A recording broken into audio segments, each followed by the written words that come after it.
In 2013, UPSC significantly changed the pattern, syllabus and the scheme of the main examination.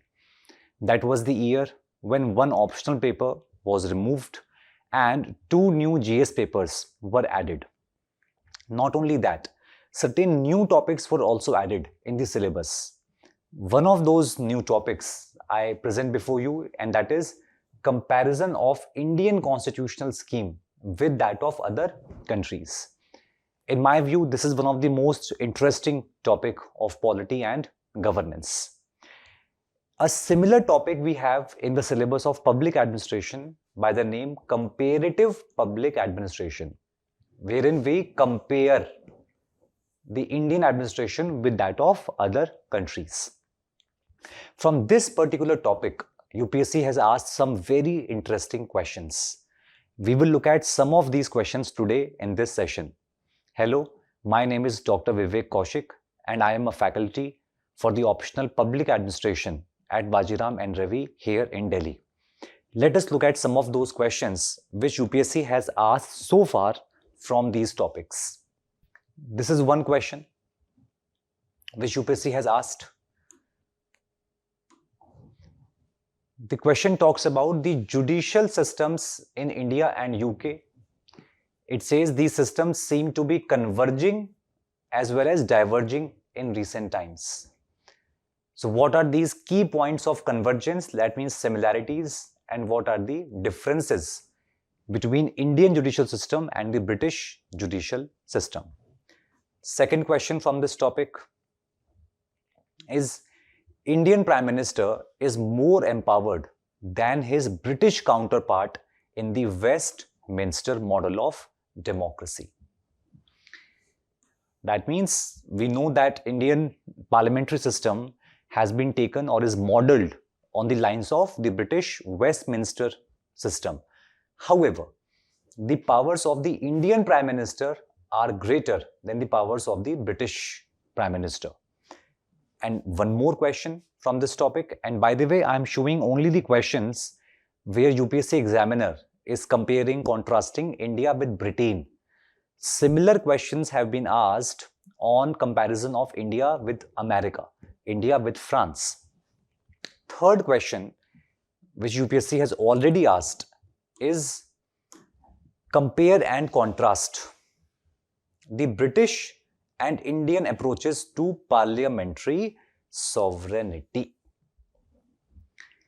Now, if I ask you to identify that which of these three questions UPSC has asked in the GS paper and which of these questions has been asked in the optional paper, then I think most of you would not be able to identify. In fact, the easiest of these questions has been asked in the optional paper. So I think you would feel that the question number 2 is more straightforward, where it is saying that Indian Prime Minister is more empowered than British Prime Minister. Elucidate. This is an optional question, whereas these two questions, which are relatively more tricky, are actually questions of general studies. So in today's session, I will take up one of these aspects of comparison. We won't be able to cover all these aspects, so I'm going to pick up any one of them, and that will be this. That why we can say that the position, the power of Indian Prime Minister is stronger than his British counterpart. Now, when we say British Constitution, remember it means the Constitution of the United Kingdom. The United Kingdom is made up of Great Britain plus Northern Ireland. Great Britain is composed of three parts. One is England,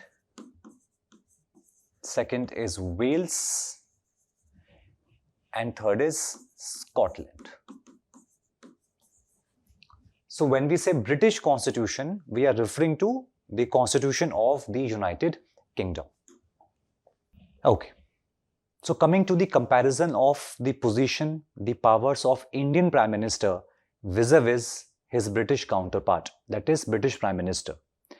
Now, although the parliamentary system of democracy that we have in India is no doubt, it is modeled on or is on the same pattern as that of the British Westminster system. Yet, there are few reasons that why we can say that the Indian Prime Minister is more powerful than his British counterpart. Let us look at some of those reasons. This is the question which I have already shown to you, which UPSC asked in 2023. Let us look at some of those reasons. The first reason is that British political system is a two-party system. Two-party systems are those countries where the political power keeps shuffling between two main political parties. It does not mean that those countries do not have other political parties. It just means that the major role in the politics of those countries is played by those two political parties. Like in America, we have Democrats, we have Republicans. In UK, let us say we have the Labour Party, the Conservative Party. Whereas countries like India or say France are called multi-party democracies because there are many parties which are significantly big, which influence or which play a role in the politics of the country. Now, because India is a multi-party democracy, so the opposition parties are not able to offer a clear alternative government to the people of the country. Whereas, because Britain is a two-party system, so let us say, for time being, if Labour Party is in power, then the people of Britain have a clear choice, a clear alternative choice, and that would be in the form of the Conservative Party. That means if the people of Britain are not happy with the policies of the Prime Minister, decisions of the Prime Minister and his ministers, they have a clear choice in terms of other political party. Whereas in India, because political parties are multiple, so there is no clear option or choice in front of the people in terms of the alternative Prime Minister, and that strengthens the position of Indian Prime Minister vis-a-vis his British counterpart. Coming to the second reason. British Prime Minister's office, you all know, has evolved gradually. So British democracy is evolutionary democracy. Unlike countries where there is a written constitution and democracy or the constitution is enacted. British political system, British constitution has evolved gradually over a long period of time. So in this long period, there have been certain attempts in Britain when they have tried to list down, they have tried to codify properly the powers and functions of the Prime Minister. For example, in 1947, the British Cabinet Office, it released a paper. Whose title was The Powers and Position of the Prime Minister. It means even the Cabinet Office is trying to list down as to what are the powers and what exactly is the position of British Prime Minister in Britain. Similarly, in 2014, the political and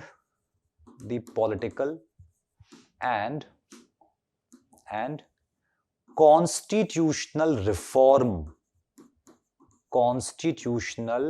reform committee, it proposed a bill again on the topic of the powers and the position of the Prime Minister. Although that bill did not become an act, but these attempts signify that in Britain there have been demands, there have been a consideration that the powers of the British Prime Minister should be codified. It should be listed down. Whereas in India, there has never been any such attempt, which means the powers of the Indian Prime Minister are still unwritten, uncodified, undiscussed, or they have not been brought together into a single list of powers. That makes Indian Prime Minister even more powerful than his British counterpart. The third reason that we can say that why Indian PM is more powerful is because of the practice of shadow cabinet. Now, again, this practice of shadow cabinet is usually followed in those parliamentary countries where they have two-party systems like Britain.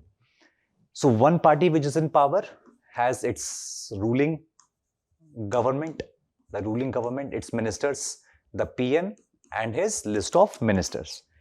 On the opposition side, the other opposition, the main party, the other big party, it will form a shadow government. That means, let us say on the ruling government side, we have defense minister.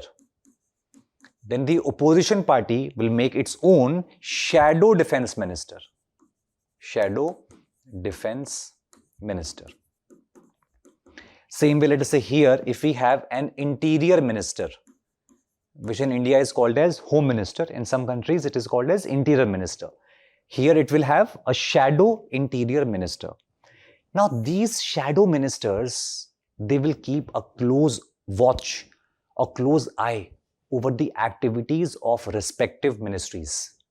So let us say if I am the shadow defense minister, I will keep a close eye, a close watch over what is happening in the defense ministry. What decisions are being taken, what policies are being formulated. And now, when debate takes place in the parliament over some defense matter, I will be the person to lead that debate. I can ask specific, pinpointed questions from the defense minister, which means that the accountability of the government and Prime Minister will be increased because of the practice of shadow cabinet. In our country, there is no such practice, which means therefore that the accountability of Indian Prime Minister is relatively less as compared to the British counterpart, which means if accountability is less, what will increase? Power. You all know these two are considered as inversely proportional. Less of accountability, more is the power. Fourth reason why Indian Prime Minister is more powerful is because of the role of speaker. The role of speaker. Now, in Britain, the Speaker of House of Commons, on being elected as the Speaker of House of Commons, leaves his political party. That means he is trying to convey a message to all the MPs of House of Commons that now I am no longer an active member of my party. Therefore, I will conduct the business of the House in a very smooth manner. Interestingly, there is a convention in Britain that whoever is the Speaker, and he's an MP, House of Commons MP, so from whichever constituency he is elected, from that constituency, the opposition parties will not field any candidate in the next election. Which means in the next election, this speaker would kind of get re-elected unopposed, no opposition, which means he will become an MP for second time.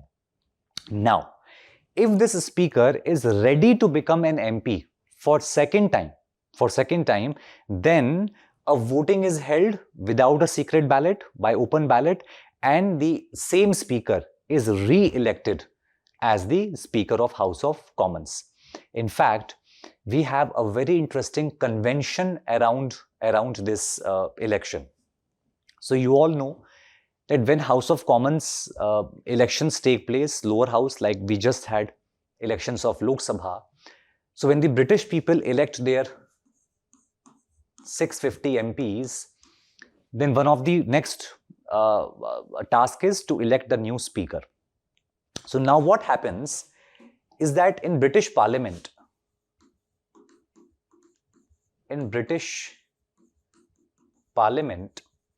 there is a convention that the Queen will send someone called Black Rod. Now this Black Rod is a person, or it's an office also. This Black Rod will go to House of Commons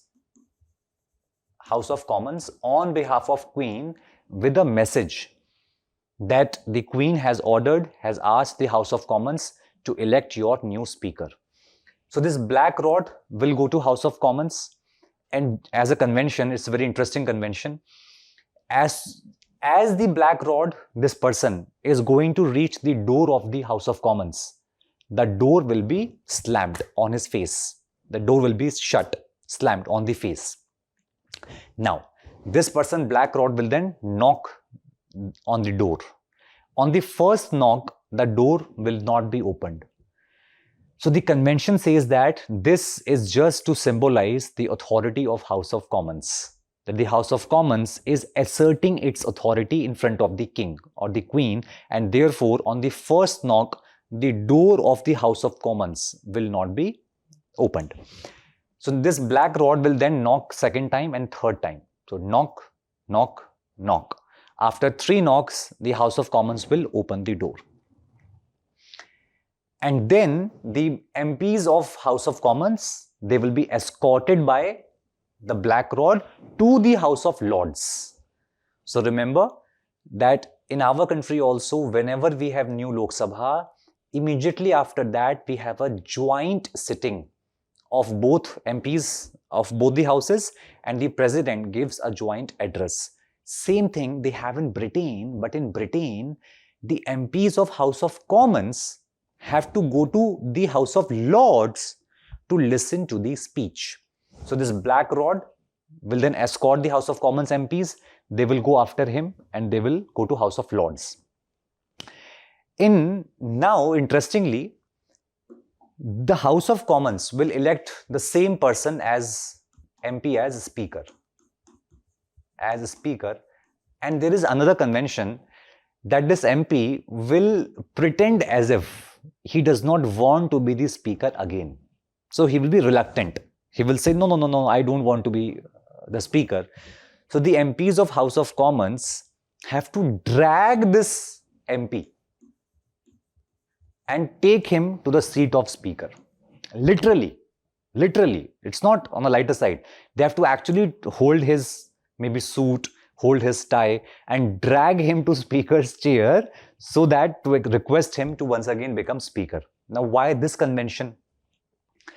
At some time in past, the Speaker was considered as a bridge, as a link between House of Commons and the King.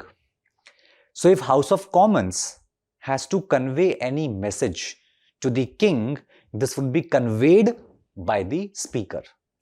Now the message which House of Commons is conveying to the King via the Speaker, if that message is not liked by the King, then the King can get the Speaker executed, killed. It means there is a risk of dying before time, untimely death, if I am the Speaker. That is why I don't want to be the Speaker. So the Speaker will pretend as if he does not want to be the Speaker, so he has to be dragged. For example, look at this video. Get in. Okay, get him down here. So there he goes, chopping down.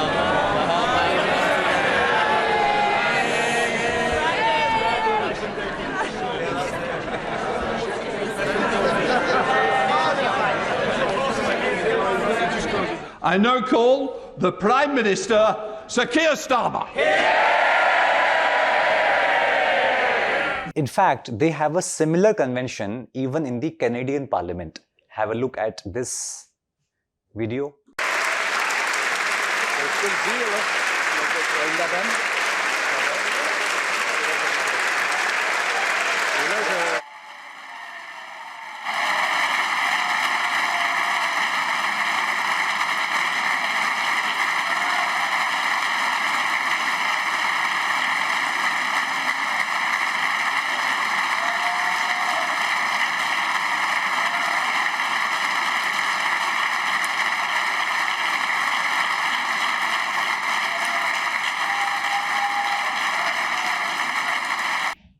And this is the black rod that I was mentioning, how the black rod will then go to the doors of the House of Commons. So have a look.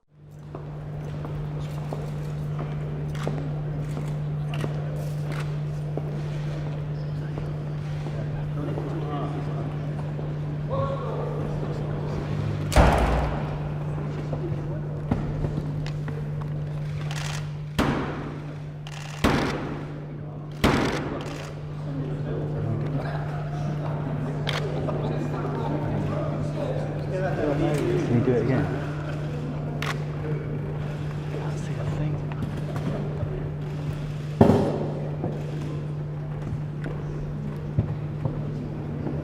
Mr. Speaker, Her Majesty the Queen commands this Honourable House attends Her Majesty immediately in the House of Peers. Make way for Mr. Speaker! How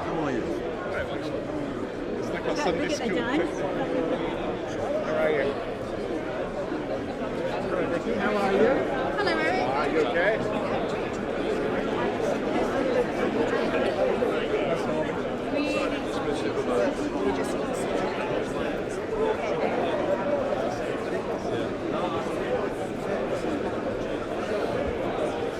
So did you see how the black rod told the House of Commons MPs that the Queen has required the House of Commons MPs to go to House of Peers or the House of Lords.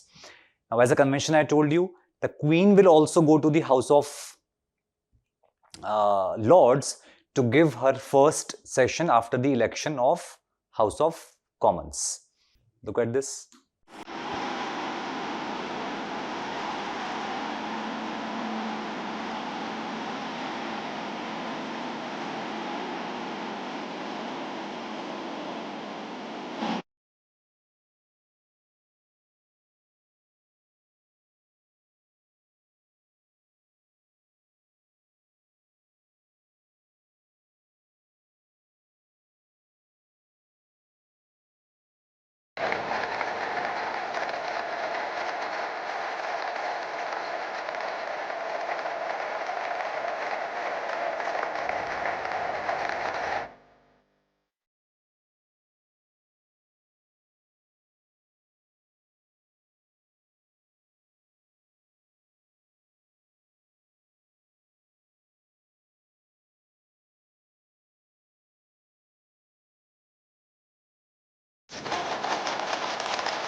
My Lords, pray be seated.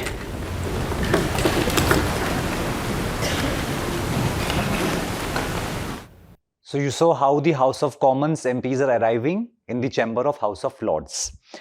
Now, we were discussing how the Speaker in House of Commons is more independent because the Speaker resigns from his political party after getting elected as the Speaker.